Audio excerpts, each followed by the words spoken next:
বেকার যুবকদের কাজের দাবিতে বৃহস্পতিবার সকাল থেকে কারখানার গেটের সামনে বিক্ষোভ দেখান স্থানীয়রা।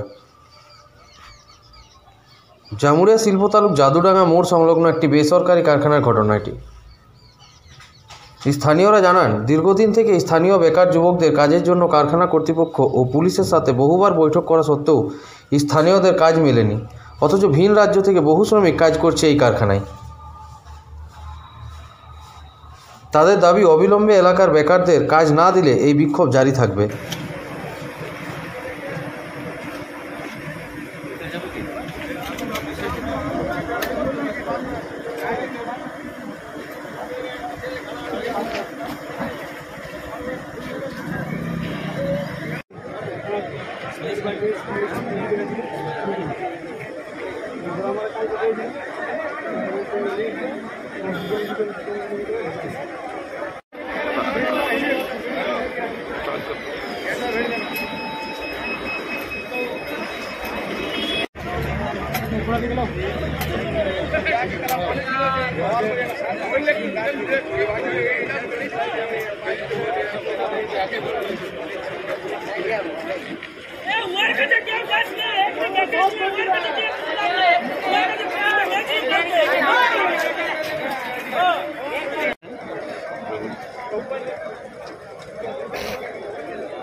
আচ্ছা, তোমরা কাজের দাবি 8 তারিখে আমরা গেট জাম করেছিলাম। তো সেই দিন মানে গেট থেকে আমাদেরকে বলেছিল যে যা ফাইসালা আবার থানাতে হবে। তো থানাতে 2 দিন ঘোরালো। তারপর কাল যখন গিয়েছিলাম তো কাল বললো দুটো একটা করে হবে। ওইটা তো হচ্ছে না, আমাদের 20 জনকে একসাথে নিতে হবে, তারপর যা হবার আমরা গেট থেকে যাবো।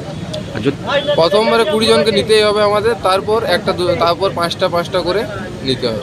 এত বড় প্ল্যান যদি একসাথে 20 জনকে না নিতে পারে তাহলে তো বেকার। মোটামুটি 30টা ডিপার্টমেন্ট প্রোডাকশন যেটা বলছে নতুনটা, সেটা প্রোডাকশনও হচ্ছে। যদি তোমার দাবি না মানে তাহলে কি করবে তুমি? কি করবো, আমরা আরো বড় আন্দোলন হবে, এর থেকে আরো বড় আন্দোলন হবে, আমরা গেট থেকে হাঁটবো না।